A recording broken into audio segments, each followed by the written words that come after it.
Semoga yang subscribe diberikan rezeki melimpah dari jalan tak terduga. Dan yang like komen dimudahkan jalannya menuju surga di hari akhir nanti. Nabi Sulaiman alaihi salam adalah manusia terkaya sepanjang sejarah kehidupan manusia di muka bumi. Dalam beberapa kitab suci seperti Al-Quran, Alkitab, dan Injil, Nabi Sulaiman alaihi salam dijelaskan sebagai manusia terkaya yang pernah hidup di muka bumi. Tidak ada satupun manusia yang bisa mengalahkan total kekayaannya hingga hari kiamat tiba nanti. Para arkeolog telah menemukan situs peninggalan sejarah Islam yang mengungkap total kekayaan Nabi Sulaiman alaihi salam. Eres bin Yosef, profesor sekaligus peneliti, ia menyatakan bahwa 3000 tahun yang lalu Nabi Sulaiman alaihi salam diperkirakan memiliki kekayaan senilai 2,2 triliun US dollar. Apabila dikonversikan dengan nilai mata uang hari ini, dan jika dirupiahkan, nilainya setara dengan 32.891.870 triliun rupiah. Nabi Sulaiman memiliki beberapa mukjizat, di antaranya adalah dapat berbicara dengan bahasa binatang. Beliau dapat memerintah mereka untuk melakukan sesuatu. Beliau juga dapat mengendalikan besar kecilnya tekanan angin dan dapat mengatur ke arah mana angin akan berhembus. Sehingga dengan itu, Nabi Sulaiman dapat memanfaatkan angin sebagai kendaraannya dan juga kendaraan tentaranya. Nabi Sulaiman juga bisa melunakkan besi dan membentuknya menjadi pakaian perang yang anti tusukan senjata tajam. Nabi Sulaiman juga memimpin para jin. Mereka tunduk dan patuh pada perintah Nabi Sulaiman. Tidak hanya itu, setan dan iblis laknatullah yang merupakan makhluk pembangkang dapat dibuat tunduk bertekuk lutut pada perintah-perintah Nabi Sulaiman. Nabi Sulaiman bisa melakukan teleportasi, yaitu berpindah dari suatu tempat ke tempat yang lain dalam waktu singkat. Peristiwa tersebut dibuktikan dengan pemindahan singgasana Ratu Balqis atas perintah Nabi Sulaiman. Nabi Sulaiman juga dikenal sebagai raja yang adil dan bijaksana. Nabi Sulaiman diberkahi kecerdasan yang luar biasa untuk menyatupadukan segenap kekuatan yang Allah berikan kepadanya. Ia mengelola dan membawa kerajaannya menjadi kekuatan raksasa yang tak terkalahkan di masanya dengan segenap kemampuan yang dimilikinya. Tentara Nabi Sulaiman adalah tentara terkuat di bumi tanpa ada yang menandinginya. Pertanyaan dasar yang muncul kali ini adalah dari mana sumber kekayaan dan kekuatan Nabi Sulaiman alaihi salam? Sebelum saya melanjutkan, mohon bantu channel ini untuk terus berkembang dengan cara subscribe dan nyalakan tanda loncengnya. Berikan komentar yang positif dan berikan like serta share video ini. Semoga semua itu menjadi nilai amal jariah karena telah membantu mensiarkan kisah-kisah Islam pada masyarakat Islam dan dunia. Bismillahirrahmanirrahim. Sungguh kami benar-benar telah menganugerahkan ilmu kepada Daud dan Sulaiman. Keduanya berkata, segala puji bagi Allah yang melebihkan kami dari kebanyakan hamba-hambanya yang mukmin. Sulaiman telah mewarisi Daud dan dia berkata, wahai manusia, kami telah diajari untuk memahami bahasa burung dan kami dianugerahi segala sesuatu. Sesungguhnya semua ini benar-benar karunia yang nyata. Quran Surat An-Naml ayat 15-16. Nabi Sulaiman mewarisi Nabi Daud dalam sisi kenabian dan kekuasaan, bukan mewarisi harta, karena para nabi tidak mewariskan harta. Sepeninggalan mereka, harta para nabi menjadi sedekah bagi orang-orang yang ada di sekitar mereka, yaitu orang-orang fakir dan orang-orang yang membutuhkan. Allah telah memilihnya sebagai nabi dari kalangan Bani Israel. Begitu juga Allah telah memberinya kekuasaan kerajaan sehingga ia menjadi pemimpin Bani Israel. Barangkali sesuatu yang paling penting yang diwarisi oleh Nabi Sulaiman dari Nabi Daud adalah tradisi militer. Kemajuan militer yang dahsyat telah berpindah kepada Nabi Sulaiman. Nabi Daud sebenarnya adalah seorang penggembala kambing yang sangat miskin, tapi seiring dengan perjalanan waktu, ia menjadi komandan pasukan yang tiada tanding. Perubahan keadaan ini adalah sebagai bentuk ilham dari Allah Subhanahu wa Ta'ala dan sebagai dukungan darinya.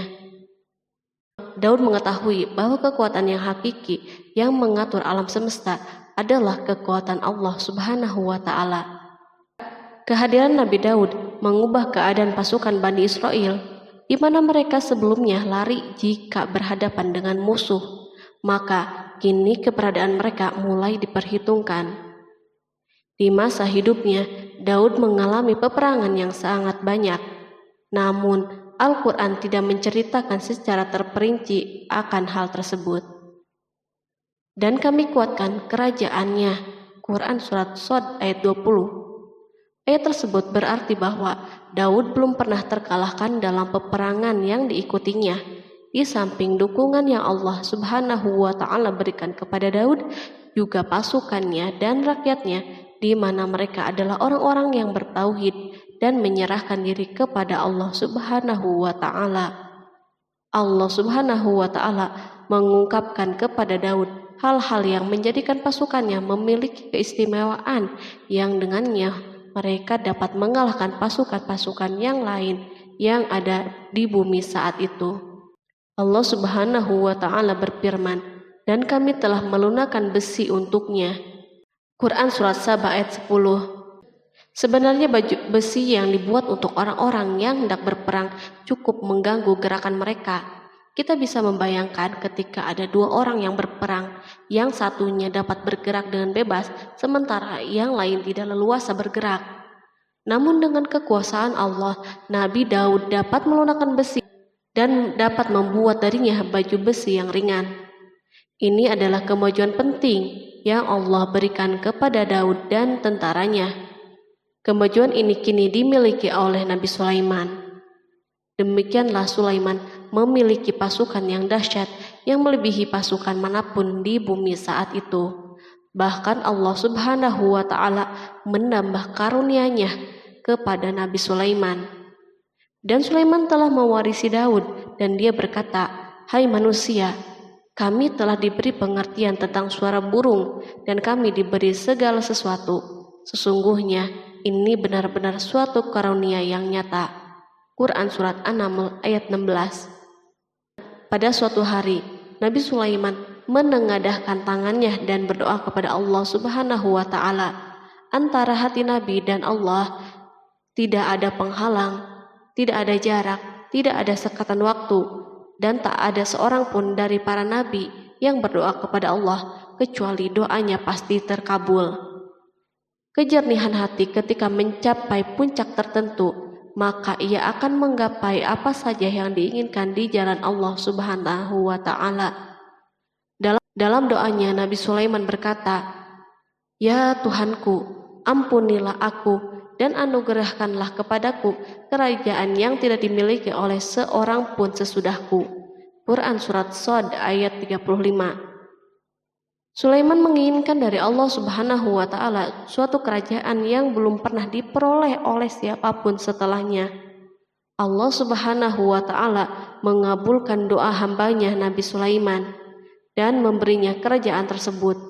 Barangkali orang-orang yang hidup di saat ini bertanya-tanya, mengapa Sulaiman meminta kerajaan ini yang belum pernah dimiliki oleh seorang pun setelahnya. Ambisi Sulaiman untuk mendapatkan kekuasaan atau kerajaan adalah ambisi yang ada di dalam seorang nabi, dan tentu ambisi para nabi tidak berkaitan kecuali dengan kebenaran. Ambisi tersebut adalah bertujuan untuk memudahkan penyebaran dakwah di muka bumi. Nabi Sulaiman sama sekali tidak cinta kepada kekuasaan ataupun ingin menunjukkan kesombongan. Namun beliau ingin mendapatkan kekuasaan untuk memerangi kelaliman yang menyebar di muka bumi. Perhatikanlah kata-kata Nabi Sulaiman kepada Balqis ketika beliau berdialog dengannya. Dan ketika Balqis datang, ditanyakanlah kepadanya, "Serupa inikah singgasanamu?" Dia menjawab, "Seakan-akan singgasana ini singgasanaku, kami telah diberi pengetahuan sebelumnya dan kami adalah orang-orang yang berserah diri. Quran Surat An-Naml ayat 42. Demikianlah kata-kata Sulaiman yang bijaksana, kata-kata yang membenarkan permintaannya untuk memiliki kekuasaan dan kekuatan. Sulaiman telah mengerahkan semua kemuliaan dan kekuasaannya dalam rangka menegakkan agama Allah Subhanahu wa Ta'ala dan menyebarkan Islam. Nabi Sulaiman mewarisi kekuasaan, kenabian, hikmah ilmu dari Daud. Orang-orang menyebut Sulaiman Al-Hakim atau Sulaiman yang bijaksana. Kebijaksanaan Nabi Sulaiman tidak terbatas pada keadilannya di tengah-tengah manusia dan kasih sayangnya kepada mereka. Namun kebijaksanaan Sulaiman juga berlaku di kalangan burung dan binatang-binatang lainnya. Nabi Daud juga mengenal bahasa burung, tetapi Sulaiman dapat berbicara dengan bahasa burung. Bahkan ia dapat menjadikannya sebagai pembantunya. Ketika Nabi Daud bertasbih, maka gunung-gunung dan burung-burung serta binatang buas pun ikut bertasbih bersamanya. Bahkan angin pun berhenti untuk mendengar tasbih ini. Sedangkan Nabi Sulaiman, Allah Subhanahu wa Ta'ala memberinya karunia lebih dari itu, di mana binatang-binatang buas tunduk padanya, begitu juga angin dan burung. Allah Subhanahu wa Ta'ala berfirman, dan sesungguhnya kami telah memberi ilmu kepada Daud dan Sulaiman, dan keduanya mengucapkan, segala puji bagi Allah yang melebihkan kami dari kebanyakan hamba-hambanya yang beriman. Dan dia berkata, hai manusia, kami telah diberi pengertian tentang suara burung, dan kami diberi segala sesuatu. Sesungguhnya semua ini benar-benar karunia yang nyata. Quran Surat An-Naml ayat 15-16. Nabi Sulaiman mampu mendengar bisikan semut yang berbicara dengan sesama mereka. Bahkan ia mampu memerintahkan semut tersebut sehingga semut itu taat kepada perintahnya. Pasukan Nabi Sulaiman memiliki kekuatan yang sangat dahsyat di dunia. Belum pernah ada di dunia suatu pasukan yang memiliki kekuatan seperti ini. Kekuatan Nabi Sulaiman berasal dari beberapa kombinasi yang sangat mengagumkan, sehingga karenanya ia tidak dapat tertandingi. Kekuatan itu terdiri dari manusia, jin, dan burung. Kita mengetahui bahwa jin adalah makhluk Allah Subhanahu wa Ta'ala dan manusia tidak mampu untuk melihatnya atau menghadirkannya atau meminta pertolongannya. Sedangkan Sulaiman telah diberi Allah Subhanahu wa Ta'ala kemampuan untuk menundukkan jin. Bahkan ia mampu menjadikan mereka sebagai pekerja-pekerja kasar di kerajaannya saat itu, saat tidak ada peperangan. Ketika ada pasukan lain yang mencoba melawan pasukan ini, maka mustahil mereka akan merasakan kemenangan. Bahkan pasukan Sulaiman juga diperkuat oleh pasukan burung. Burung di pasukan Sulaiman memerankan tugas yang sangat penting, yaitu sebagai badan intelijen. Kita mengetahui bahwa peranan informasi saat peperangan sangatlah penting. Dari informasi tersebut, pasukan dapat mengetahui keadaan musuhnya. Demikianlah peranan burung pada pasukan Sulaiman. Ia terbang di tengah-tengah musuh, kemudian ia kembali kepada Sulaiman untuk menyampaikan berita tentang keadaan musuhnya. Di samping jin dan burung, Allah Subhanahu wa Ta'ala juga menundukkan angin untuk Sulaiman. Nabi Sulaiman dapat memerintahkan angin dan ia mampu menaiki angin bersama tentaranya. Pasukan Sulaiman juga terdiri dari pasukan udara pada saat di mana tak seorang pun memimpikan untuk terbang di udara. Barangkali mukjizat ini yang Allah Subhanahu wa Ta'ala berikan kepada Sulaiman menjadi sebab kejayaan militernya sehingga pasukannya tidak tertandingi. Allah Subhanahu wa Ta'ala berfirman, dan dihimpunkan kepada Sulaiman tentaranya dari jin, manusia, dan burung, lalu mereka diatur dengan tertib dalam barisan. Quran Surat An-Naml ayat 17. Kemudian kami tundukkan kepada angin yang berhembus dengan baik menurut kemana saja yang dikehendakinya. Dan kami tundukkan pula kepadanya setan-setan, semuanya ahli bangunan dan penyelam, dan setan yang lain yang terikat dalam belenggu. Inilah anugerah kami, maka berikanlah kepada orang lain atau tahanlah untuk dirimu sendiri dengan tiada pertanggungan jawab. dan sesungguhnya dia mempunyai kedudukan yang dekat pada sisi kami dan tempat kembali yang baik. Quran Surat Shad ayat 30-40. Di samping senjata udara yang Allah Subhanahu wa Ta'ala berikan kepada Sulaiman, Allah Subhanahu wa Ta'ala juga memberikan kemampuan yang tak seorang pun dari para nabi mendapatkannya, yaitu kemampuan untuk memerintah setan. Setan adalah salah satu bagian dari jin. Ia adalah kelompok yang celaka dari bangsa jin. Kelompok ini sebenarnya tidak mampu dikuasai oleh manusia. Bahkan jin soleh pun tidak dapat mengatur mereka. Adapun Sulaiman, Allah Subhanahu wa Ta'ala memberinya kekuasaan untuk menundukkan setan dan mempekerjakannya, bahkan mengikatnya dengan rantai serta menghukumnya jika menentang perintahnya. Setan membangun untuk Sulaiman istana dan patung-patung dan alat-alat perang. Bahkan setan-setan itu menyelam di dasar lautan untuk mengeluarkan permata dan yakut untuk Sulaiman. Jika ada di antara setan yang menentang perintahnya, maka Nabi Sulaiman mengikatnya dengan rantai. Ini semua menunjukkan kekayaan Sulaiman dan kekuasaannya, di mana ia mampu mengatur banyak makhluk di dunia. Tentu kemampuan itu atas izin Allah sebagai mukjizat darinya. Allah Subhanahu wa Ta'ala berfirman, dan sebagian dari jin ada yang bekerja di hadapannya di bawah kekuasaannya dengan izin Tuhannya, dan siapa yang menyimpang di antara mereka dari perintah kami, maka kami rasakan kepadanya azab neraka yang apinya menyala-nyala. Para jin itu membuat untuk Sulaiman apa yang dikehendakinya dari gedung-gedung yang tinggi, patung-patung, dan piring-piring yang besarnya seperti kolam dan periuk yang tetap berada di atas tungku. Quran Surat Saba ayat 12. Nabi Sulaiman yang bijaksana adalah penguasa yang tak tertandingi di muka bumi. Meskipun memperoleh nikmat yang khusus dan agung ini yang Allah Subhanahu wa Ta'ala berikan kepada Nabi Sulaiman, beliau tetap menunjukkan sebagai manusia yang paling banyak berzikir kepadanya dan manusia yang paling banyak bersyukur di zamannya. Allah Subhanahu wa Ta'ala berfirman tentang Sulaiman, Sulaiman sebaik-baik hamba, sesungguhnya dia amat taat kepada Tuhannya. Quran Surat Shad ayat 30. Nabi Sulaiman selalu mendirikan sholat, puasa, tasbih, dan mengungkapkan rasa cinta yang dalam. Hamba yang kembali adalah hamba yang menuju Allah Subhanahu wa Ta'ala. Waktu sholat bagi Sulaiman adalah waktu yang sangat penting, sehingga ketika datang waktu itu, maka beliau tidak bisa disibukkan dengan hal yang lain. Sulaiman mengetahui penyakit kuda dan ia mampu berbicara dengan bahasa kuda. Bahkan kuda itu pun mentaati perintah Nabi Sulaiman. Allah Subhanahu wa Ta'ala juga memberikan kenikmatan lain atas Sulaiman. Allah Subhanahu wa Ta'ala berfirman, dan kami alirkan cairan tembaga baginya. Quran Surat Saba ayat 12. Al-Kihtir adalah tembaga yang dicairkan. Sebagaimana Allah Subhanahu wa Ta'ala memberikan nikmat atas ayahnya Daud di mana ia mampu melunakkan besi, dan Allah Subhanahu wa Ta'ala mengajarinya bagaimana cara mencairkannya, maka Sulaiman pun memanfaatkan tembaga yang cair untuk peperangan dan di saat perdamaian.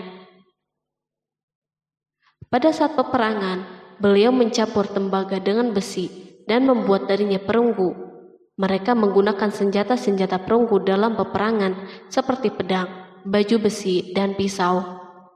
Senjata-senjata ini adalah senjata yang paling kuat di saat itu. Sedangkan di saat perdamaian, tembaga digunakan untuk membuat bangunan, patung, dan sebagainya. Meskipun Nabi Sulaiman mendapatkan nikmat yang besar dan karunia yang khusus, Allah Subhanahu wa Ta'ala mengujinya dengan suatu ujian yang akan selalu datang pada seorang hamba. Ketika hamba itu mendapatkan kedudukan yang besar, maka ujiannya pun menjadi besar. Allah Subhanahu wa Ta'ala menguji Sulaiman dengan penyakit. Allah Subhanahu wa Ta'ala berfirman, dan sesungguhnya kami telah menguji Sulaiman dan kami jadikan dia tergeletak di atas kursinya sebagai tubuh yang lemah karena sakit. Kemudian ia bertaubat. Ia berkata, Ya Tuhanku, ampunilah aku, anugerahkanlah kerajaan yang tidak dimiliki oleh seorang pun sesudahku. Sesungguhnya Engkaulah yang Maha Pemberi. Kemudian kami tundukkan kepadanya angin yang berhembus dengan baik menurut kemana saja yang ia kehendaki. Dan kami tundukkan pula kepadanya setan-setan, semuanya ahli bangunan dan penyelam. Quran Surat Shod ayat 34-37.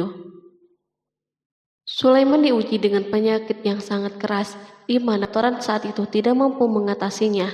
Sakitnya Sulaiman sangat keras, sehingga para dokter dari kalangan manusia dan jin tidak mampu menghilangkan penyakitnya. Lalu burung-burung menghadirkan rumput-rumput yang dianggapnya sebagai obat, tetapi Sulaiman pun belum juga sembuh. Semakin hari penyakit Sulaiman semakin menjadi-jadi, sehingga ketika Sulaiman duduk di atas kursi, ia duduk bagaikan tubuh tanpa roh, seakan-akan ia mati karena saking kerasnya penyakit yang dideritanya.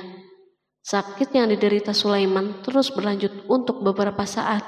Namun Sulaiman tidak henti-hentinya berzikir kepada Allah Subhanahu wa Ta'ala dan meminta kesembuhan kepadanya, serta beristighfar kepadanya, serta mengungkapkan rasa cintanya kepada Allah Subhanahu wa Ta'ala. Selesailah ujian Allah Subhanahu wa Ta'ala terhadap hambanya Sulaiman. Beliau pun sembuh.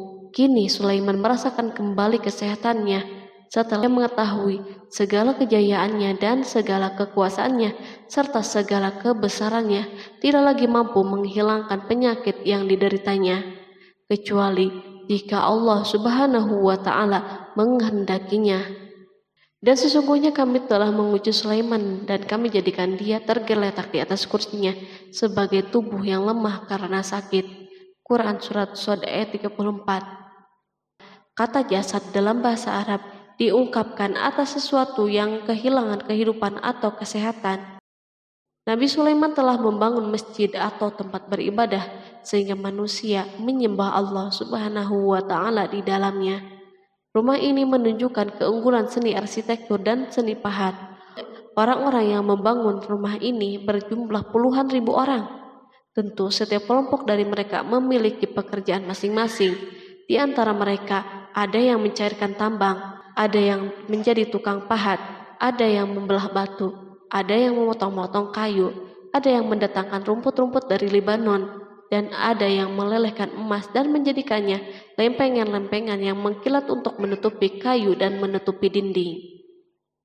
Bahkan golongan jin membantu pembangunan rumah tersebut, tentu dengan perintah dan bimbingan Nabi Sulaiman. Mereka membuat patung-patung yang besar dan membuat bejana yang besar untuk tempat makanan para tentara dan pekerja, yaitu bejana seperti gunung karena saking beratnya dan besarnya. Mereka juga membuat tempat-tempat minum yang besarnya seperti kolam. Sulaiman mengawasi para pekerjanya dan juga mengurusi masyarakatnya, di mana beliau mengenali problem mereka dan berusaha memecahkannya. Beliau juga mengawasi pasukannya dari kalangan binatang dan burung. Beliau mengetahui apakah ada satu dari mereka yang tidak hadir, kemana ia pergi, serta mengapa ia pergi. Nabi Sulaiman bukan hanya mengetahui problem tentaranya dari kalangan manusia dan tentaranya dari kalangan burung, namun ia juga menunjukkan kasih sayangnya terhadap semut, di mana beliau mendengar bisikannya dan tidak suka untuk menginjaknya. Pada suatu hari, ia berjalan di depan tentaranya dan tiba-tiba ia mendengar suara semut yang berkata kepada teman-temannya dari kalangan semut. Hingga apabila mereka sampai di lembah semut, berkatalah seekor semut, "Masuklah ke dalam sarang-sarangmu agar kamu tidak terinjak oleh Sulaiman dan tentaranya." Sedangkan mereka tidak menyadari. Maka dia tersenyum karena mendengar perkataan semut itu, dan ia berdoa, "Ya Tuhanku, berilah aku ilham untuk tetap mensyukuri nikmat-Mu yang telah Engkau anugerahkan kepadaku dan kepada kedua orang ibu dan bapakku, dan untuk mengerjakan amal soleh yang Engkau ridhoi, dan masukkanlah aku dengan rahmat-Mu ke dalam golongan hamba-hamba-Mu yang soleh." Quran Surat An-Naml ayat 18-19. Sulaiman mendengarkan pembicaraan semut itu, lalu beliau tersenyum karena mendengar pembicaraannya. Apa yang dibayangkan oleh semut kecil itu? Meskipun Sulaiman mendapatkan kekuasaan dan memiliki tentara yang besar, namun beliau menunjukkan kasih sayang terhadap semut. Beliau mendengar bisikannya dan melihat semut yang ada di depannya. Oleh karena itu, tidak mungkin baginya untuk menginjaknya. Sulaiman bersyukur kepada Allah Subhanahu wa Ta'ala yang telah memberinya nikmat, yaitu nikmat rahmat dan nikmat kasih sayang.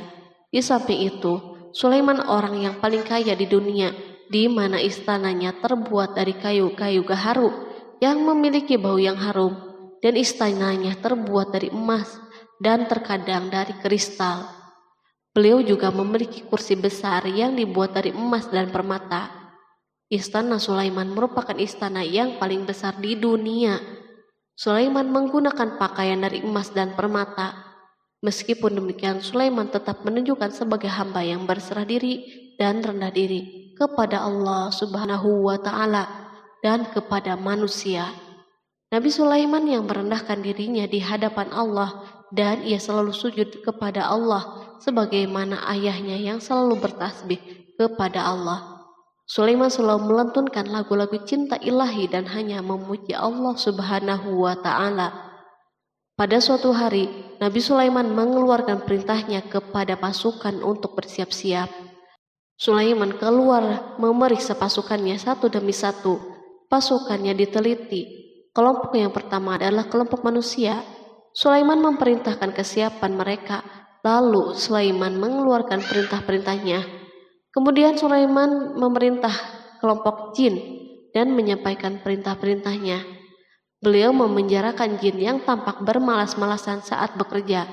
Lalu ia memeriksa binatang dan berkata pada mereka, apakah mereka sudah makan dengan baik dan tidur dengan nyenyak? Apakah ada yang mengadu kepadanya, misal karena penyediaan makanan yang tidak layak? Apakah di sana ada yang sakit dan sebagainya? Ketika Sulaiman merasa puas dengan semuanya, Sulaiman memasuki tenda tempat berkumpulnya burung. Belum lama, Sulaiman memasuki tenda tersebut dan mengamati keadaan di sekitarnya, sehingga ia mengetahui burung yang tidak hadir yaitu hudhud. Dan dia memeriksa burung-burung lalu berkata, mengapa aku lihat hudhud? Quran Surat An-Naml ayat 20. Burung-burung yang lain tampak terdiam sebagai tanda penghormatan dan akan mendengarkan apa yang akan dikatakan pemimpin mereka Sulaiman. Beliau mengarahkan pandangannya kepada semua burung dan tidak menemukan hudhud di antara mereka. Tak seekor burung pun yang mengetahui keberadaannya. Sulaiman mulai menampakkan kemarahannya. Apakah dia termasuk yang tidak hadir? Quran Surat An-Naml ayat 20. Tiba-tiba seekor burung kecil memberanikan diri untuk berkata kepada Sulaiman, wahai Nabi yang mulia, seharusnya hudhud ada bersamaku kemarin untuk melaksanakan tugas penyelidikan. Ia adalah pemimpin misi itu, namun hudhud belum datang. Oleh karena itu, aku tidak pergi bersamanya. Burung itu tampak gemetar ketakutan. Sulaiman mengetahui bahwa hudhud tidak hadir dan tak seorang pun mengetahui kepergiannya. Hudhud pergi tanpa terlebih dahulu meminta izin kepada Sulaiman dan tidak memberitahu di mana keberadaannya. Dalam keadaan marah, Sulaiman berkata, sesungguhnya aku benar-benar akan mengazabnya dengan azab yang keras atau benar-benar menyembelihnya, kecuali ia benar-benar datang kepadaku dengan alasan yang jelas. Quran Surat An-Naml ayat 21. Kawanan burung mengetahui bahwa Sulaiman sedang marah dan telah menetapkan untuk menyembelihnya atau justru memaafkannya dengan syarat ia datang dengan membawa alasan yang dapat menyelamatkannya. Atau dengan kata lain, hudhud dapat memastikan bahwa ia melaksanakan tugas yang penting. Sulaiman menunjukkan kemarahan yang besar sehingga siapapun akan merasa takut ketika melihat Sulaiman marah. Meskipun beliau terkenal dengan kasih sayangnya, namun kemarahannya karena membela kebenaran. Kemudian beliau dapat melaksanakan ancamannya dengan cara yang mudah. Seekor burung tampak gemetar ketakutan melihat kemarahan Sulaiman. Lalu beliau mengeluarkan tangannya ke burung itu dan memegang-megang kepalanya, sehingga burung itu pun merasa tenang dan rasa takutnya hilang. Sulaiman pergi dari tenda burung itu dan menuju istananya. Sulaiman masih memikirkan keadaan hudhud. Seharusnya hudhud menjadi bagian penting dari badan intelijen. Apakah ia pergi untuk menyingkap sesuatu, atau apakah ia pergi hanya untuk bermain-main? Sulaiman telah memperhatikan dan mengetahui bahwa Hudhud adalah seekor burung yang cerdik dan juga fasih berbicara. Terkadang Sulaiman mendapati Hudhud sedang bermain-main dan menunda pekerjaannya. Sulaiman melihatnya dan Hudhud memahami bahwa ini tidak benar, sebab ia tidak boleh mencampur adukan antara waktu serius dan waktu bermain. Akhirnya, tidak lama setelah kepergiannya, Hudhud tiba di tenda burung. Burung-burung yang lain berkata kepadanya, "Pergilah engkau ke tempat tuan kita Sulaiman. Jika ia mengetahui bahwa engkau telah sampai, maka jiwamu benar-benar terancam." Hudhud terbang dan menemui Sulaiman. Pada waktu itu, Sulaiman sedang berdiri dan telah menetapkan untuk memulai pembicaraan dengan. Pada waktu itu, beliau sedang duduk sambil makan. Hudhud berdiri dan telah menetapkan untuk memulai pembicaraan dengan Sulaiman sebelum beliau bertanya kepadanya kemana ia pergi. Ini sebagai bukti bahwa ia melaksanakan tugas penting. Lalu ia berkata, "Aku telah mengetahui sesuatu yang kamu belum mengetahuinya, dan kubawa kepadamu dari negeri Saba suatu berita penting yang diyakini." Quran Surat An-Naml ayat 22. Aku adalah Hudhud yang miskin, tapi aku mengetahui apa yang tidak engkau ketahui. Dan aku telah datang kepadamu dari kerajaan Saba dengan membawa berita yang sangat penting. Sulaiman tampak terdiam dan menunggu Hudhud menyelesaikan pembicaraannya. Hudhud mengemukakan perkataan yang sering disampaikan Sulaiman kepada manusia dan burung. Sesungguhnya aku menjumpai seorang wanita yang memerintah mereka, dan dia dianugerahi segala sesuatu, serta mempunyai singgasana yang besar.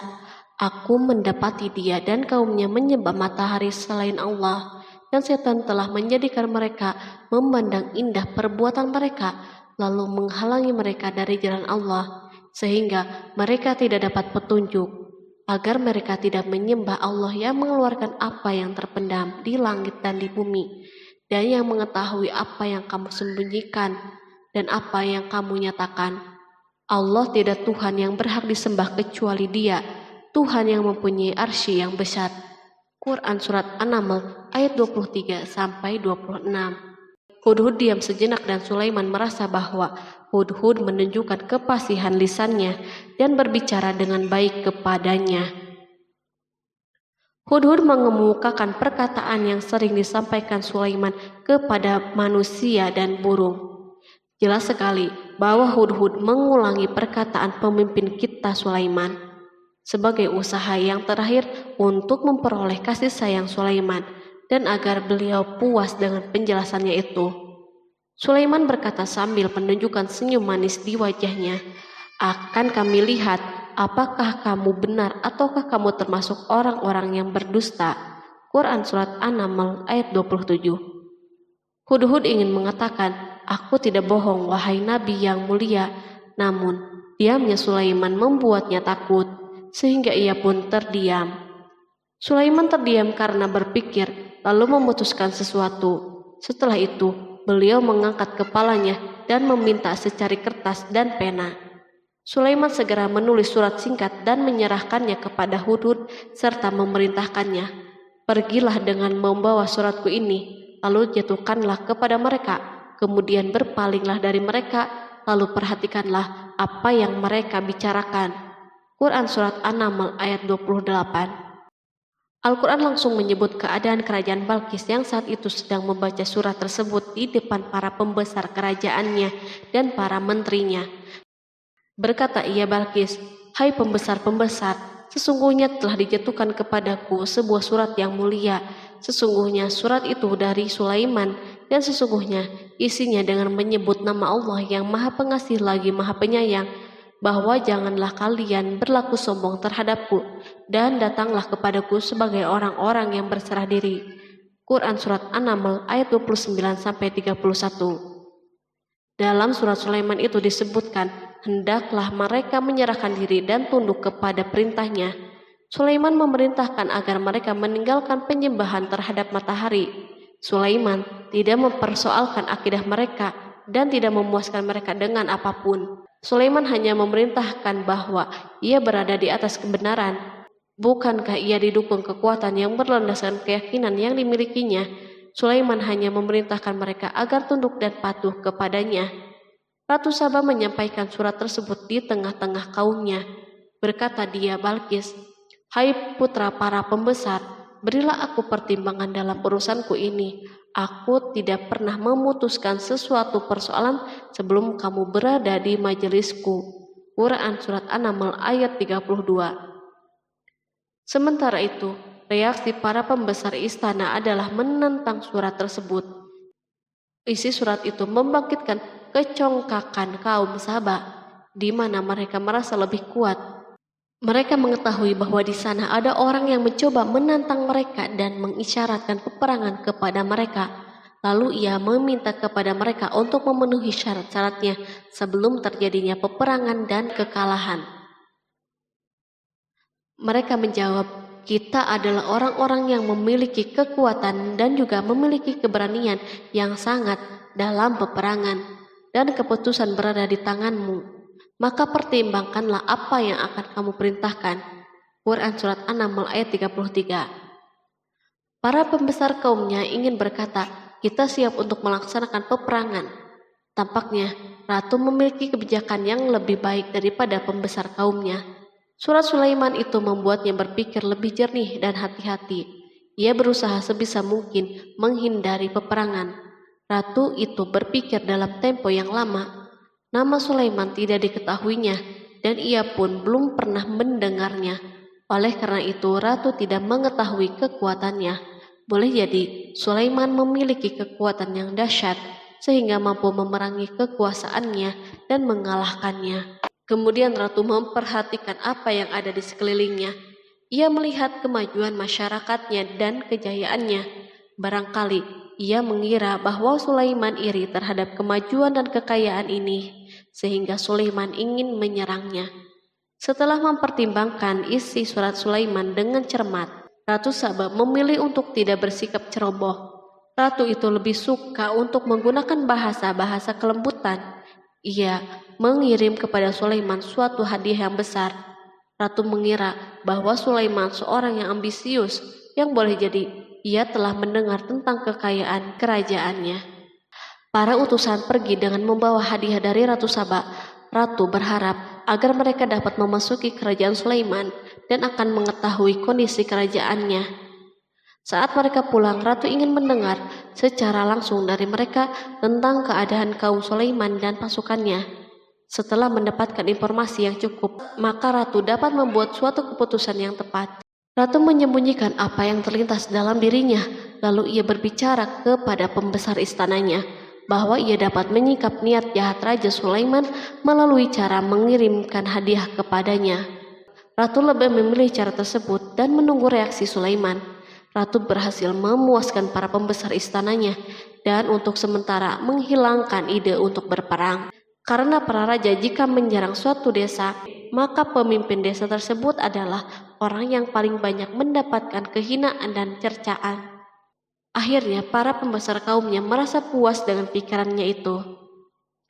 Allah Subhanahu wa Ta'ala berfirman, Dia berkata, "Sesungguhnya raja-raja apabila memasuki suatu negeri, niscaya mereka membinasakannya dan menjadikan penduduknya yang mulia menjadi hina, dan demikian pula lah yang akan mereka perbuat. Dan sesungguhnya aku akan mengirim utusan kepada mereka dengan membawa hadiah, dan aku akan menunggu apa yang akan dibawa kembali oleh utusan-utusan itu." Quran Surat An-Naml ayat 34-35. Kemudian sampailah hadiah Ratu Balkis kepada Nabi Sulaiman. Para badan intelijennya memberitahunya bahwa para utusan Balkis datang dengan membawa hadiah. Sulaiman langsung mengetahui bahwa ratu itu sengaja mengirim orang-orangnya untuk mengetahui atau mendapatkan informasi tentang kekuatannya. Lalu setelah itu, ia mengambil keputusan atau sikapnya kepada Sulaiman. Sulaiman segera memanggil semua pasukannya untuk berkumpul. Utusan Balkis segera memasuki istana Sulaiman yang dipenuhi dengan pasukan besar yang bersenjata. Tiba-tiba, utusan Balkis tampak tercengang ketika melihat kekayaan mereka dan harta mereka yang tidak ada apa-apanya dibandingkan dengan kerajaan Sulaiman. Hadiah mereka tampak tidak berarti. Emas yang mereka bawa tampak tidak berarti saat mereka memasuki istana Sulaiman yang terbuat dari kayu-kayu pohon gaharu yang mengeluarkan bau yang harum serta dihiasi dengan emas. Para utusan Balkis berdiri bersama Sulaiman dan menyaksikan bagaimana Sulaiman mengendalikan pasukannya. Kemudian mereka mulai berpikir tentang kekuatan dan kualitas pasukan Sulaiman. Betapa kagetnya mereka ketika melihat di tengah-tengah pasukan itu terdapat singa, burung, dan tentara dari kalangan manusia yang mampu terbang. Mereka pun sadar bahwa mereka dihadapkan pada pasukan yang tiada taranya. Selesailah demonstrasi pasukan Sulaiman. Kemudian para utusan itu dipersilahkan maju ke tempat hidangan makanan. Para utusan itu sangat terkejut ketika melihat berbagai macam makanan dari penjuru bumi ada di depannya. Dan di antara makanan itu pun terdapat makanan yang biasa ditemukan di negeri mereka. Tetapi mereka melihat bahwa makanan itu memiliki rasa yang istimewa. Selain itu, piring-piring yang ada di depan mereka dan dijadikan tempat makanan terbuat dari emas dan mereka dilayani oleh laki-laki yang berhias dengan emas. Ratu mereka pun tidak mengenakan hiasan itu. Di meja makan terdapat burung, ikan laut, dan berbagai macam daging yang mereka tidak mampu lagi membedakannya. Sulaiman tidak makan bersama mereka, tetapi beliau makan dengan menggunakan piring yang terbuat dari kayu. Beliau memakan roti yang kering yang dicampur dengan minyak. Inilah makanan yang dipilihnya. Sulaiman makan bersama mereka dalam keadaan diam. Mereka merasa bahwa kehadiran Sulaiman menciptakan suatu kewibawaan yang luar biasa. Selesailah jamuan makanan itu. Lalu dengan sangat malu mereka menyerahkan hadiah Ratu Balkis kepada Sulaiman. Hadiah itu berupa emas, yang bagi mereka hadiah itu sangat bernilai. Tetapi di sini hadiah ini tampak kecil di hadapan kekayaan yang sangat mengagumkan. Sulaiman memperhatikan hadiah ratu itu dan berkata, maka tatkala utusan itu sampai kepada Sulaiman, Sulaiman berkata, apakah patut kamu menolong aku dengan harta? Maka apa yang diberikan Allah kepadaku lebih baik daripada apa yang diberikannya kepadamu. Tetapi kamu merasa bangga dengan hadiahmu. Quran Surat An-Naml ayat 36. Raja Sulaiman menyingkap dengan kata-katanya yang singkat itu penolakannya terhadap hadiah mereka. Ia memberitahu utusan itu bahwa ia tidak menerima hadiah tersebut. Ia tidak merasa puas dengan hadiah itu. Yang membuatnya puas hanya, janganlah kalian berlaku sombong terhadapku dan datanglah kepadaku sebagai orang-orang yang berserah diri. Lalu Sulaiman kembali berkata dengan pelan, kembalilah kepada mereka. Sesungguhnya kami akan mendatangi mereka dengan bala tentara yang mereka tidak kuasa melawannya. Dan pasti kami akan mengusir mereka dari negeri itu Saba dengan terhina dan mereka menjadi tawanan-tawanan yang hina. Quran Surat An-Naml ayat 37. Sulaiman meninggalkan para utusan ratu itu setelah terlebih dahulu mengancam mereka. Para utusan itu mengharap agar Sulaiman mau menunggu kunjungan dari Ratu Balkis yang akan membawa misi perdamaian. Akhirnya sampailah para utusan Balkis ke negeri Saba. Mereka segera menuju istana ratu. Mereka memberitahu bahwa negeri mereka ada di ujung tanduk. Mereka menceritakan kepada ratu kekuatan Sulaiman dan tidak mungkin bagi mereka mampu melawannya. Mereka meyakinkan Balkis bahwa ia harus mengunjunginya dan melihat sendiri. Kemudian ratu menyiapkan dirinya untuk pergi menuju kerajaan Sulaiman. Sulaiman duduk di kursi kerajaan di tengah-tengah para pembesarnya dan para menterinya, serta para komandan pasukan. Sulaiman mengetahui bahwa Balkis menuju tempatnya. Balkis dikelilingi rasa takut. Sulaiman berpikir sejenak tentang bagaimana matahari disembah. Ia memikirkan bagaimana informasi yang diterima badan intelijennya tentang kemajuan kerajaan Balkis dalam bidang kesenian dan ilmu pengetahuan. Sulaiman bertanya kepada dirinya sendiri, apakah kemajuan menjadi penghalang untuk mengetahui kebenaran? Apakah ratu itu gembira dengan kekuatan yang dicapainya?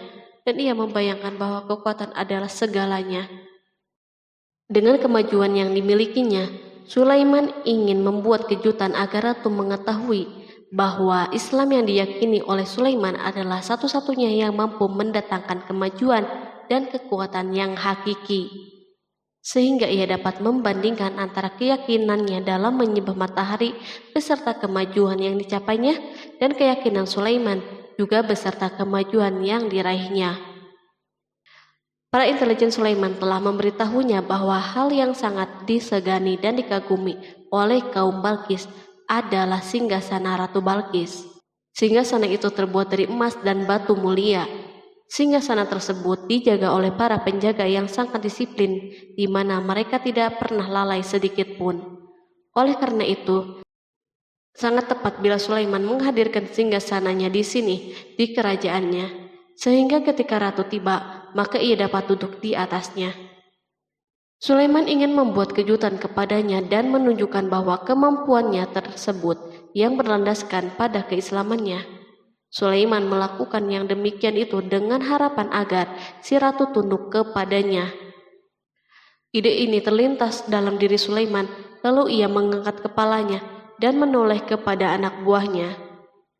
Berkatalah Sulaiman, "Hai para pembesar, siapakah di antara kamu sekalian yang sanggup membawa singgasananya kepadaku sebelum mereka datang kepadaku sebagai orang-orang yang berserah diri?" Quran Surat An-Naml ayat 38. Perhatikanlah ungkapan pikiran Nabi Sulaiman tersebut.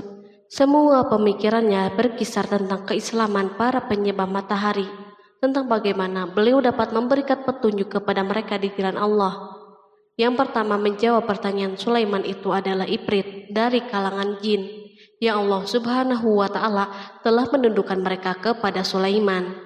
Berkatalah Ifrit yang cerdik dari golongan jin, "Aku akan datang kepadamu dengan membawa singgasana itu sebelum kamu berdiri dari tempat dudukmu. Sesungguhnya aku benar-benar kuat untuk membawanya lagi dapat dipercaya." Quran Surat An-Naml ayat 39. Sulaiman berdiri dari tempat duduknya setelah 1 atau 2 jam. Namun jin itu berjanji kepadanya untuk menghadirkan singgasana Balkis sebelum itu. Istana Sulaiman berada di Palestina, sedangkan istana Balkis terletak di Yaman. Jarak antara singgasana tersebut dan singgasana Sulaiman lebih dari ribuan mil. Barangkali pesawat yang cepat sekalipun yang kita kenal hari ini tidak akan mampu membawa dan mendatangkan istana itu dalam waktu 1 jam. Tetapi masalahnya di sini berhubung dengan kekuatan jin yang misterius. Sulaiman tidak mengomentari sedikit pun terhadap apa yang dikatakan oleh Ifrit dari kalangan jin. Tampak ia menunggu tanggapan lain yang mampu menghadirkan singgasana Balkis yang lebih cepat dari itu. Sulaiman menoleh kepada seorang yang di sana yang duduk di atas naungan. Berkatalah seseorang yang mempunyai ilmu dari Alkitab, "Aku akan membawa singgasana itu kepadamu sebelum matamu berkedip." Maka tatkala Sulaiman melihat singgasana itu terletak di hadapannya, ia pun berkata, "Ini termasuk karunia Tuhanku untuk menguji aku, apakah aku bersyukur atau mengingkari akan nikmatnya. Dan barang siapa yang bersyukur, maka sesungguhnya dia bersyukur untuk kebaikan dirinya sendiri. Dan barang siapa yang ingkar, maka sesungguhnya Tuhanku maha kaya lagi maha mulia." Quran Surat An-Naml ayat 40. Belum lama, seorang yang mempunyai ilmu dari Alkitab menyatakan kalimatnya, sehingga singgasana itu berada di depan Sulaiman. Ia mampu menghadirkan singgasana itu lebih cepat dari kedipan mata, ketika mata itu tertutup dan terbuka. Al-Quranul Karim tidak menyikap kepribadian seorang yang menghadirkan singgasana itu. Al-Quran hanya menggarisbawahi bahwa orang itu mempunyai ilmu dari Alkitab. Al-Quran tidak menjelaskan kepada kita apakah ia seorang malaikat ataukah manusia ataukah jin. Perhatikanlah tindakan Sulaiman setelah adanya mukjizat ini. Beliau tidak merasa kagum terhadap kemampuannya yang luar biasa. Beliau tidak tercengang dengan kekuatannya. Beliau mengembalikan keutamaan tersebut kepada penguasa para penguasa, Allah Subhanahu wa Ta'ala, dan bersyukur kepadanya yang telah mengujinya dengan kekuasaan ini, agar ia dapat membuktikan apakah ia bersyukur atau mengingkari. Setelah Sulaiman bersyukur kepada penciptanya, ia mulai memperhatikan singgasana ratu. Merupakan simbol pembangunan dan kemajuan, tetapi tampaknya ia hanya sesuatu yang biasa saja dibandingkan dengan kekuasaan dan kebesaran ciptaan yang dibuat oleh manusia dan jin di kalangan istana Sulaiman. Sulaiman memikirkan dalam tempo yang lama singgasana Balkis. Kemudian beliau memerintahkan agar singgasana itu diperbaiki, sehingga saat Balkis datang, Sulaiman dapat mengujinya apakah Balkis dapat mengenalinya ataukah tidak. Dia berkata, "Ubahlah baginya singgasananya, maka kita akan melihat apakah dia mengenal ataukah termasuk orang-orang yang tidak mengenalnya." Quran Surat An-Naml ayat 41. Sulaiman memerintahkan agar dibangun istana yang akan digunakan untuk menyambut Balkis. Sulaiman memilih tempat di laut dan ia memerintahkan agar dibangun suatu istana di mana sebagian besar terdiri dari air laut. Sulaiman memerintahkan agar lantai-lantai itu terbuat dari kaca yang tebal dan kuat, sehingga orang yang berjalan di atas istana itu akan membayangkan bahwa di bawahnya ada ikan-ikan yang berwarna-warni. Hudhud memberitahu Sulaiman bahwa Balkis telah sampai di dekat kerajaannya. Kemudian Balkis datang. Al-Quran tidak menyebutkan keadaan Sulaiman saat menyambut Balkis, namun Al-Quran justru menunjukkan dua sikap Balkis. Pertama, bagaimana sikap Balkis ketika pertama kali melihat singgasananya yang datang mendahuluinya, padahal ia telah meninggalkan pengawalnya untuk tetap setia menjaga singgasana itu. Kedua, keadaan di depan istana yang penuh dengan permata yang berenang di bawahnya ikan-ikan. Dan ketika Balkis datang, ditanyakanlah kepadanya, "Serupa inikah singgasanamu?" Dia menjawab, "Seakan-akan singgasana ini singgasanaku. Kami telah diberi pengetahuan sebelumnya dan kami adalah orang-orang yang berserah diri." Quran Surat An-Naml ayat 42. Ayat tersebut menggambarkan kondisi dialog antara Sulaiman dan Balkis. Balkis melihat singgasananya dan ia tercengang saat mengetahui bahwa itu adalah singgasananya. Namun ia kemudian mulai ragu karena melihat tidak sepenuhnya itu singgasananya. Jika itu benar-benar singgasananya, lalu bagaimana ia datang mendahuluinya? Dan bila bukan singgasananya, maka bagaimana Sulaiman dapat meniru sepersis dan seteliti ini? Sulaiman berkata saat melihat Balkis mengamati singgasananya, "Apakah ini singgasanamu?" Setelah mengalami kebingungan sesaat, Balkis menjawab, "Sepertinya benar." Sulaiman berkata, "Kami telah diberi ilmu sebelumnya dan kami sebagai orang-orang yang muslim." Melalui pernyataan itu, Sulaiman ingin mengisyaratkan kepada Balkis agar ia membandingkan antara keyakinannya beserta ilmu yang dicapainya dan keyakinan Sulaiman yang muslim beserta pengetahuan yang diraihnya.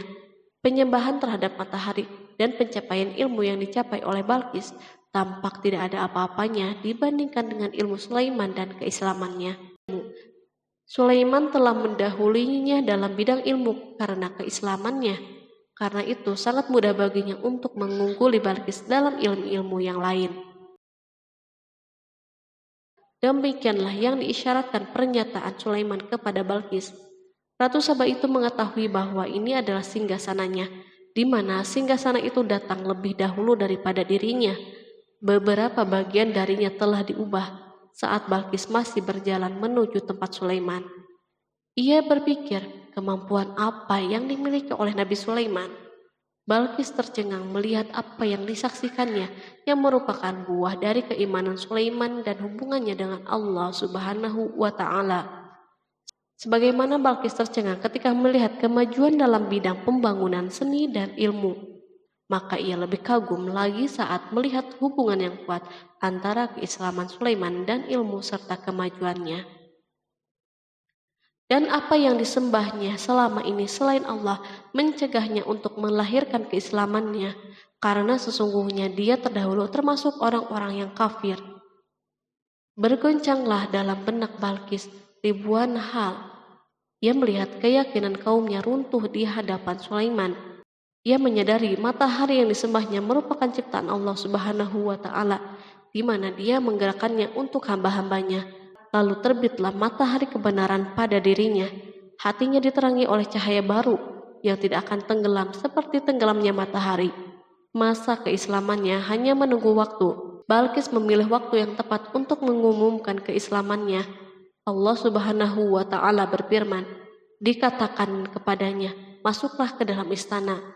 Maka tatkala dia melihat lantai istana itu, dikiranya kolam air yang besar dan disikapnya kedua betisnya. Berkatalah Sulaiman, Sesungguhnya ia adalah istana yang licin yang terbuat dari kaca. Berkatalah Balqis, "Ya Tuhanku, sesungguhnya aku telah berbuat zalim terhadap diriku, dan aku berserah diri bersama Sulaiman kepada Allah, Tuhan semesta alam." Quran Surat 6 ayat 44. Dikatakan kepada Balqis, masuklah ke dalam istana. Ketika ia masuk, maka ia tidak menyaksikan adanya kaca, tetapi ia melihat air, sehingga ia mengira akan bersinggungan dengan air laut. Lalu ia menyingkap sedikit bajunya agar bajunya tidak basah. Sulaiman mengingatkannya tanpa melihat agar tidak khawatir terhadap pakaiannya, karena pakaiannya tidak akan basah sebab di sana tidak ada air. Ia sekedar kaca yang halus yang saking halusnya hingga tidak tampak. Pada kesempatan itulah Balqis mengumumkan keislamannya. Ia mengakui kelaliman dirinya dan ia menyatakan penyerahan diri kepada Sulaiman dan kepada Allah Subhanahu wa Ta'ala. Lalu kaumnya pun mengikutinya dan mereka memeluk Islam. Balqis menyadari ia berhadapan dengan penguasa yang terbesar di bumi dan salah satu nabi yang mulia. Untuk pertama kalinya wajah Sulaiman dihiasi dengan senyuman yang menunjukkan kepuasannya sejak Balqis mengunjunginya. Demikianlah Sulaiman mewujudkan kejayaannya yang hakiki dan menyebarkan cahaya Islam di muka bumi. Al-Quran tidak menyebutkan kisah Balqis setelah keislamannya. Para ahli tafsir mengatakan bahwa ia menikah dengan Sulaiman. Selain itu, ada yang mengatakan bahwa ia menikah dengan salah satu orang dekat Sulaiman. Ada juga yang mengatakan bahwa sebagian Raja Habasyah adalah keturunan dari buah perkawinan ini. Sulaiman hidup di tengah-tengah kejayaan dan kemuliaan di muka bumi. Kemudian Allah Subhanahu wa Ta'ala menetapkan kematian baginya. Sebagaimana kehidupan Sulaiman yang berada di puncak kemuliaan dan kejayaan yang penuh dengan keajaiban yang luar biasa, maka kematiannya pun merupakan tanda-tanda kebesaran Allah Subhanahu wa Ta'ala yang penuh dengan keajaiban. Demikianlah bahwa kematiannya sesuai dengan kehidupannya, sesuai dengan kejayaannya. Allah Subhanahu wa Ta'ala berfirman tentang kematian Sulaiman. Maka tatkala kami telah menetapkan kematian Sulaiman, tidak ada yang menunjukkan kepada mereka kematiannya itu kecuali rayap yang memakan tongkatnya.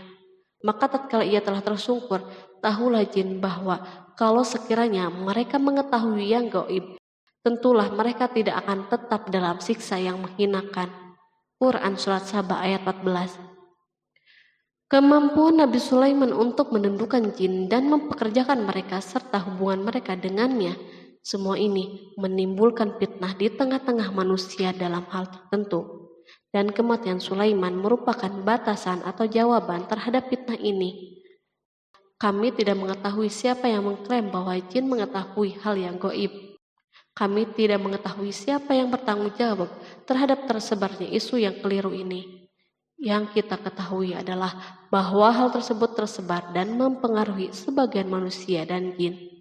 Barangkali manusia berkata kepada diri mereka, selama jin melakukan perbuatan yang luar biasa ini, maka apa gerangan yang menjadikan mereka tidak mengetahui hal-hal yang gaib itu? Manusia lupa bahwa kunci kegaiban berada di tangan Allah Subhanahu wa Ta'ala. Masalah ilmu gaib tidak akan mampu dikuasai oleh jin, manusia, ataupun para nabi dan semua makhluk. Hanya Dia yang mengetahuinya. Allah Subhanahu wa Ta'ala merencanakan bahwa kematian Sulaiman pun bertujuan untuk menghancurkan pemikiran ini, yaitu pemikiran bahwa jin mengetahui hal yang gaib. Jin bekerja untuk Nabi Sulaiman selama beliau hidup, dan tatkala beliau meninggal, maka tugas mereka menjadi bebas. Nabi Sulaiman meninggal tanpa diketahui oleh jin, sehingga mereka tetap bekerja untuknya. Mereka tetap kepada Sulaiman. Seandainya mereka mengetahui hal yang gaib, niscaya mereka tidak akan meneruskan pekerjaan mereka. Pada suatu hari Sulaiman memasuki mihrabnya untuk itikaf, ibadah dan sholat. Tak seorang pun berani mengganggu khalwat di mihrabnya. Mihrab Sulaiman terletak di puncak gunung dan dindingnya terbuat dari permata. Pada suatu hari, Sulaiman duduk bersandar pada tongkatnya dan ia tampak tenggelam dalam tafakur. Beliau berzikir kepada Allah hingga rasa kantuk menguasainya. Lalu setelah itu malaikat maut menemuinya di mihrabnya. Sulaiman pun meninggal. Beliau bersandar kepada tongkatnya. Jin melihatnya dan mengira bahwa beliau sedang sholat. sehingga mereka pun tetap melanjutkan pekerjaannya. Berlalulah hari yang panjang, kemudian datanglah rayap, yaitu semut kecil yang memakan kayu. Hewan itu pun mulai memakan tongkat Sulaiman. Rayap-rayap itu tampak lapar. Sebagian dari tongkat Sulaiman dimakan beberapa hari oleh rayap itu. Ketika yang dimakannya semakin bertambah, maka tongkat itu pun menjadi rusak dan jatuh dari tangan Sulaiman. Tubuh mulia itu kehilangan keseimbangan dan terhempas di bumi. Tatkala tubuh suci itu tersungkur, maka manusia segera menuju ke sana. Mereka menyadari dan mengetahui bahwa Nabi Sulaiman telah meninggal dalam waktu yang sangat lama. Jin menyadari bahwa mereka tidak mengetahui hal-hal yang gaib, dan manusia pun mengetahui hakikat ini. Seandainya jin mengetahui hal yang gaib, niscaya tidak akan meneruskan siksa yang hina. Mereka tidak akan bekerja. Demikianlah Nabi Sulaiman meninggal dalam keadaan duduk dan sholat di mihrabnya. Lalu berita itu tersebar bagaikan api di bumi. Manusia, burung dan binatang buas mengantarkan jenazah Nabi Sulaiman. Sekawanan burung tampak sedih dan menangis. Semua makhluk bersedih. Akhirnya, tak seorang pun mengetahui bahasa burung di bumi. Meninggallah seorang yang memahami pembicaraan burung. Burung-burung itu berkata, "Betapa beratnya kehidupan di tengah-tengah orang yang tidak mengetahui pembicaraan kita." Terdapat sejumlah versi perihal riwayat tentang kisah wafat Nabi Sulaiman alaihi salam. Salah satunya hadis yang diriwayatkan oleh Al-Hafiz Ibnu Asakir dalam tafsir Ibnu Katsir. Hadis ini disebut mendekati kebenaran kisah wafatnya Nabi Sulaiman. Seperti yang dikutip dari buku Kisah Para Nabi oleh Imam Ibnu Katsir. Menurutnya, Nabi Sulaiman alaihissalam meninggal dalam keadaan berdiri. Berdirinya beliau ini adalah sedang melakukan sholat dan bersandar pada tongkatnya. Diketahui Nabi Sulaiman dikenal terbiasa menyendiri di dalam Masjid Baitul Maqdis. Durasinya bahkan dalam kurun waktu yang tidak biasa, yakni bisa hingga 1 atau 2 bulan, hingga 1 atau 2 tahun. Untuk sajian makanan dan minumannya selalu dibawakan oleh para setan yang masih tergabung dalam salah satu jenis jin. Hingga suatu ketika mereka membawakan makanan dan minuman seperti biasa, namun tidak mengetahui bahwa Nabi Sulaiman telah wafat. Pada hari wafatnya, Nabi Sulaiman mendatangi sebuah pohon yang tumbuh di Baitul Maqdis. Atas izin Allah, Nabi Sulaiman pun berbincang dengan pohon tersebut dan menanyakan nama serta fungsi dari dirinya. Pohon ini bernama Kharubah. Nabi Sulaiman pun bertanya padanya, "Apakah kegunaanmu?" Pohon Kharubah ini pun menjawab, "Aku tumbuh untuk meruntuhkan masjid ini." Lalu Nabi Sulaiman pun berkata, "Allah tidak mungkin meruntuhkan masjid ini selama aku masih hidup. Itu artinya kamu tumbuh untuk mengabarkan kematianku." Lalu Nabi Sulaiman pun mencabut pohon tersebut dan menanamnya di dinding miliknya. Setelah itu, Nabi Sulaiman masuk ke dalam mihrab dan melakukan sholat dengan bersandar pada tongkatnya. Sejumlah sumber juga mengatakan tongkat tersebut berasal dari pohon Kharubah yang sempat dicabutnya sebelumnya. Kemudian Nabi Sulaiman pun menemui ajalnya hingga tidak diketahui oleh setan yang bekerja untuknya sekalipun. Kisah ini diceritakan dalam firman Allah melalui surat Saba ayat 14. Kalangan jin dan setan pun mulai mengetahui kabar kematian Nabi Sulaiman setelah rayap memakan tongkat sebagai penopangnya hingga rapuh. Nabi Sulaiman meninggal berdiri dan bersandar pada tongkatnya. Matanya dalam keadaan terbuka dan fisiknya tidak berubah bentuk. Bahkan tidak ada bau yang muncul dari jenazah tersebut. Ternyata peristiwa wafat ini merupakan jawaban dari doa Nabi Sulaiman alaihissalam sendiri. Ia pernah memohon pada Allah Subhanahu wa Ta'ala agar kematiannya dapat dijadikan pembelajaran bagi umat manusia, bahwa para jin sekalipun tidak mengetahui hal yang gaib. Bahkan mereka pun tidak mengetahui kapan mereka akan menemui ajal dan mendapatkan rezeki. Untuk itu, kisah Nabi Sulaiman yang meninggal dalam keadaan berdiri ini diharapkan menjadi pesan agar manusia tidak menjadikan setan, iblis, atau bangsa jin sebagai tempat menyembah atau teman mereka. Wallahu a'lam bishawab.